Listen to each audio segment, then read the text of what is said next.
percaya dalam menurut bahasa. Iman kepada hari akhir yaitu mempercayai adanya hari akhir dan hari setelahnya, yaitu kehancuran dan kehidupan yang akan datang. Dibagi menjadi dua, yaitu satu hari kiamat, kiamat sugro, dan yang kedua kiamat kubro. Kiamat sugro yaitu kiamat kecil, contohnya gunung meletus, tsunami, banjir, dan yang lainnya. Kiamat kubro yaitu di mana dihancurkannya seluruh alam semesta dan isinya. Sangkakala. Ketika sangkakala ditiup, maka pada hari itu adalah terjadinya hari kiamat. Sangkakala adalah trompet yang ditiup oleh malaikat Israfil sebagai tanda kiamat telah datang. Tiupan pertama akan memusnahkan seluruh manusia dan alam isinya. Sedangkan tiupan kedua adalah tiupan untuk membangkitkan seluruh manusia dari alam kuburnya. 3. Hari kebangkitan seluruh manusia. Peristiwa setelah hari kiamat adalah kebangkitan seluruh manusia dari kubur. Dalam kebangkitannya diberitakan tentang seluruh amal perbuatannya ketika di dunia. 4. Padang mahsyar. Pas selanjutnya ada dikumpulkannya seluruh manusia di padang mahsyar untuk dihisab atau dihitung semua amal perbuatan yang telah dilakukannya. Sehari di tempat ini sama dengan 5.000 tahun lamanya di dunia. Dan juga firman Allah SWT dalam Quran surat Al-Hijr ayat 92 dan 93. Yang artinya, maka demi Tuhanmu kami pasti akan menanyai mereka semua tentang apa yang telah mereka kerjakan dahulu. Firman Allah dalam surat Al-Anbiya ayat 47, kami akan memasang timbangan yang tepat pada hari kiamat, maka tiadalah dirugikan seseorang barang sedikit pun. Dan jika amalan itu hanya seberat biji sawi pun, pasti kami mendatangkan pahalanya. Dan cukuplah kami sebagai pembuat perhitungan. Tentang kiamat sugro, yaitu 1. Ilmu agama dianggap tidak penting. 2. Perijinaan, minuman keras, fitnah, pembunuhan merajalela di mana-mana. 3. Jumlah wanita lebih banyak daripada laki-laki. 4. Banyak terjadi gempa bumi, musibah, dan bencana alam. 5. Lahirnya Dajjal atau tukang pendusta yang mengaku dirinya utusan Allah. Yang kedua, ada ciri-ciri kiamat, tanda-tanda kiamat kubro. 1. Matahari terbit dari barat, munculnya binatang ajaib yang dapat berbicara, rusaknya Ka'bah dengan sendirinya, seluruh manusia menjadi kafir dan lenyapnya Al-Quran. Gambaran hari kiamat menurut Al-Quran. 1. Datangnya hari kiamat ditandai dengan tiupan sangkakala. 2. Bumi digoncangkan sekuat-kuatnya hingga mengeluarkan isi yang dikandungnya. 3. Gunung-gunung kemudian pecah berterbangan menjadi pasir. 4.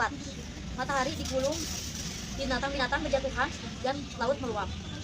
Dalam surat Al-Quran banyak sekali dalil tentang hari kiamat. Contohnya, Quran surat Al-A'raf ayat 50-51. Dan penghuni neraka menyeru penghuni surga, limpahkanlah kepada kami sedikit air atau makanan yang direzekikan Allah kepadamu. Mereka penghuni surga menjawab, sesungguhnya Allah telah mengharamkan keduanya itu atas orang-orang kafir, yaitu orang-orang yang menjadikan agama mereka sebagai main-main dan senda gurau. Dan kehidupan dunia telah menipu mereka sebagaimana mereka melimpahkan pertemuan mereka dengan hari ini, dan sebagaimana mereka selalu mengingkari peristiwa yang berhubungan dengan hari akhir. 1. Yaumul barzah atau alam kubur. Masa atau waktu antara sesudah meninggalnya seseorang sampai menunggu datangnya hari kiamat. Jelaskan dalam surat Al-Kahfi ayat 99. 2. Yaumul Ba'ats. Masa dibangkitkannya manusia dari alam kubur, mulai dari manusia pertama sampai manusia terakhir. Dijelaskan dalam surat Al-Zalzalah ayat 6. 3. Yaumul Mahsyar, yaitu masa dikumpulkannya manusia di padang mahsyar untuk dihisab, diperhitungkan amal kebaikan dan keburukannya.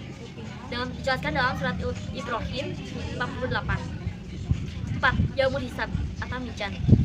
Masa diperhitungkannya atau ditimbang amal kebaikan dan keburukan manusia. Dijelaskan dalam surat Yasin ayat 69. 5. Syirat atau jembatan. Syirat yaitu jembatan jalan yang menghubungkan atau mengantarkan manusia ke surga atau ke neraka, tergantung amal dan amal kebaikan atau keburukannya. 6. Surga, tempat balasan bagi orang yang beriman kepada Allah SWT. Dijelaskan dalam surat Al-Hajj ayat 23. 7. Neraka, tempat balasan bagi orang yang ingkar kepada Allah SWT. Iman kepada hari akhir. 1. Yaitu menjadikan manusia bersikap hati-hati dalam hidup di dunia sehingga akan selalu taat kepada petunjuk-petunjuk agama dan membatasi diri terhadap kesenangan hidup di dunia. 2. Berusaha menjadi manusia yang baik selama hidup di dunia, yang berbakti kepada Allah SWT, orang tua, dan berbuat baik terhadap sesama manusia. 3. Menyadarkan manusia akan adanya hari akhir sebagai kehidupan yang hakiki manusia bagi manusia. 4. Menyadarkan manusia bahwa sesungguhnya kehidupan di hari akhir adalah tujuan setiap manusia yang hidup di dunia. 5. Mendorong manusia untuk memperbanyak beramal soleh dan meninggalkan segala larangan-larangan. Perjalanan manusia setelah terjadi hari akhir. 1. Alam barzah. Alam barzah merupakan alam kubur dan biasanya alam ini disebut juga alam penantian karena dalam fase ini manusia menantikan datangnya hari kebangkitan mereka. Di alam ini manusia akan menerima semua ganjaran atas perbuatan mereka sama dirinya. Sangkakala. Ketika sangkakala ditiup, maka pada hari itu adalah terjadinya hari kiamat. Sangkakala adalah trompet yang ditiup oleh malaikat Israfil sebagai tanda kiamat telah datang. Tiupan pertama akan memusnahkan seluruh manusia dan alam isinya. Sedangkan tiupan kedua adalah tiupan untuk membangkitkan seluruh manusia dari alam kuburnya. 3. Hari kebangkitan seluruh manusia. Peristiwa setelah hari kiamat adalah kebangkitan seluruh manusia dari kubur. Dalam kebangkitannya diberitakan tentang seluruh amal perbuatannya ketika di dunia. 4. Padang mahsyar. Fase selanjutnya ada dikumpulkannya seluruh manusia di padang mahsyar untuk dihisab atau dihitung semua amal perbuatan yang telah dilakukannya. Sehari di tempat ini sama dengan 5.000 tahun lamanya di dunia. 5. Syafaat dari Rasulullah. Syafaat hanya diberikan kepada orang-orang yang beriman kepada Allah dan tidak pernah melakukan perbuatan syirik atau menyekutukan Allah dengan yang lainnya. 5. Hisab. Hisab adalah proses perhitungan semua amal perbuatan manusia dan seluruh anggota badan yang akan menjadi saksinya. 7. Mizan. Setelah semua amal perbuatan manusia dihitung, maka selanjutnya ada proses penimbangan sehingga akan terlihat lebih banyak manakah perbuatan baik atau perbuatan buruk yang telah dilakukan manusia. Orang kafir dan orang syirik otomatis akan masuk neraka. 8. Telaga. Kehidupan setelah hari kiamat selanjutnya adalah meminum air dari telaga. Barang siapa yang minum maka tidak akan haus selamanya. 9. Syirat atau jembatan. Syirat merupakan jembatan yang harus dilewati oleh manusia untuk menuju surga. Jembatan ini dibentangkan di atas neraka jahanam. Bagi orang mukmin yang mampu melewati jembatan ini, maka mereka akan masuk surga. Perilaku yang mencerminkan pada hari akhir. Perilaku yang mencerminkan pada hari akhir diantaranya A. Menjadikan seorang lebih meyakini adanya kehidupan berikutnya atau kebangkitan. B. Meyakini bagian-bagian dari peristiwa hari akhir seperti adanya hisab, perhitungan, mizan atau timbangan amal, surga dan neraka sebagai konsekuensi manusia untuk mempertanggungjawabkan semua perbuatan-perbuatannya selama hidup di dunia. C. Memberi dorongan untuk bersikap disiplin, taat, patuh, menjalankan perintah Allah dan menjauhi larangannya serta takut terhadap ajab Allah. D. Mendorong untuk selalu berbuat baik, beramal soleh karena semua amal perbuatan manusia selama hidup di dunia akan mendapatkan balasan. Pada hari akhir akan memiliki nilai positif bagi hidup dan kehidupan manusia di dunia melalui kesadarannya untuk berperilaku sebagai berikut. 1. Selalu bertindak hati-hati dengan berdasarkan kesadaran yang tinggi dan iman yang baik sesuai dengan ajaran Islam. 2.